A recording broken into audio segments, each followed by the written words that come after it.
আমার কিন্তু টাকার প্রতি অনেক লোভ।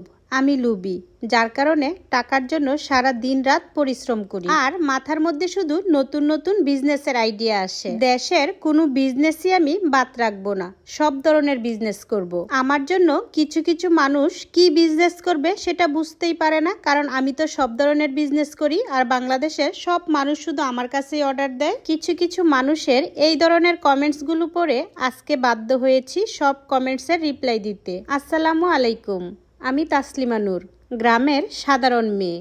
জিরো থেকে হিরো হয়েছি। জিরো থেকে হিরো হয়েছি এই কথাটা শুনে কেউ ভাববে না যে আমি একদম গরিব ঘরের মেয়ে এবং গরিব ঘরের বৌমা। আচ্ছা, বাকি কথা পরে বলছি। তার আগে তোমাদের সুবিধার্থে একটা ভালো প্রোডাক্ট তোমাদের সাথে শেয়ার করি। এটা হচ্ছে টিকিউ আইউ ব্র্যান্ডের মাল্টি কুকার। যে কুকারটা আনার পর আমার রান্নার কাজ অনেকটা সহজ হয়ে গেছে। এই যে টিকিউ আইউ ব্র্যান্ডের মাল্টি কুকারটা দেখতে পাচ্ছ, এটার মধ্যে ভাত, তরকারি এবং পোলাও থেকে শুরু করে যত ধরনের রান্না আছে সবকিছু একদম সহজভাবে করা যায়। এখন আমি এই মাল্টি কুকারে পোলাও রান্না করব।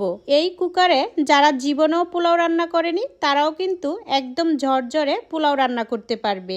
আর আমার কাছে সবচেয়ে সুবিধা লাগছে যেই কাজটা, এটা হচ্ছে ফ্যানের নিচে আরামসে বসে এই কুকারে রান্না করা যায়। এখন তো অনেক গরম পড়েছে, আর রান্নাঘরে কিন্তু গরমটা একটু বেশিই লাগে। আর এই গরমকালে আমার মনে হয় প্রতিটা গৃহিণীদের ঘরে ঘরে যদি এই টিকিউ আইইউ ব্র্যান্ডের মাল্টি কুকার থাকে তাহলে তারা খুব আরামসে ফ্যানের নিচে বসে রান্না করতে পারবে। এই কুকারগুলো তোমরা পেয়ে যাবে টিকিউ আইইউ পেজে। পেজ লিংকটা উপরে টাইটেলে মেনশন করা আছে, আর পেজটা ভিডিওর স্ক্রিনে দিয়ে দিয়েছি। এখন চলো ফিরে যাই সে আগের আলোচনায়। আগের কথাটা ছিল আমি একদম গরিব ঘরের মেয়ে বৌমা নয়, আমাদের পরিবার মধ্যবিত্ত।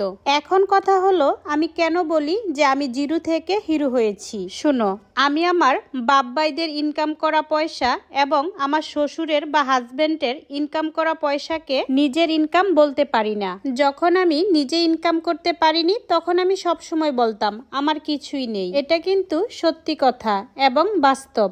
বাপ ভাইয়ের বাড়ি কিন্তু নিজের বাড়ি না, শ্বশুর বাড়িও নিজের বাড়ি না। একটুখানি তাদের ইচ্ছার বিরুদ্ধে গিয়ে দেখো, সবাই বলবে এটা তোর বাড়ি না, বাড়ি থেকে বেরিয়ে যা। আর যদি একটা মেয়ে নিজের ইনকামের টাকা দিয়ে একটা বাড়ি তৈরি করে বা একটা জমি কিনে, সেটা কিন্তু তার নিজের কিনা বাড়ি বা জমি থেকে কেউ কোনোদিন তোমাকে বেরিয়ে যেতে বলতে পারবে না। আমার কথাগুলো শুনে তোমরা আবার ভেবে বসো না এই যে জমি জামাগুলো দেখতে পাচ্ছ এগুলো আমার নিজের। এই সব কিছু কিন্তু আমার শ্বশুরের। আলহামদুলিল্লাহ, আল্লাহর রহমতে আমার শ্বশুরের কিন্তু অনেক কিছু আছে। আর এই সব কিছু কিন্তু আমরা সবাই মিলেমিশেই বুক দখল করে খাচ্ছি।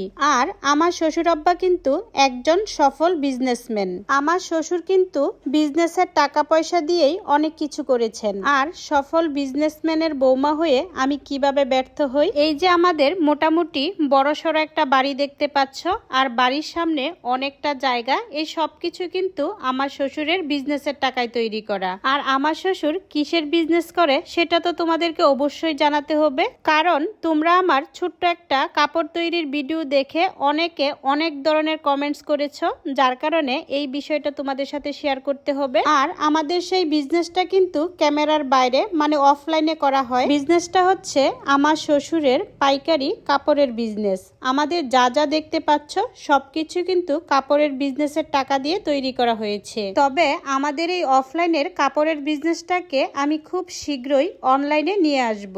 সরাসরি এবং অনলাইনে দুইভাবেই সেল করা হবে। আর আমার শ্বশুর আব্বা কিন্তু ঈদের আগে থেকেই অনেক অসুস্থ ছিল, ওপেন হার্ট সার্জারি হয়েছে। তো আলহামদুলিল্লাহ এখন অনেকটাই ভালো আছে। আর আব্বুর জন্য সবাই দোয়া করবেন, আমার জন্য দোয়া করবেন, আমি যেন আমার স্বামীকে নিয়ে সফল বিজনেসম্যান হয়ে ফুল ফ্যামিলির দায়িত্বটা খুব ভালোভাবে পালন করতে পারি। সবাই ভালো থাকবেন, সুস্থ থাকবেন। আল্লাহ হাফেজ।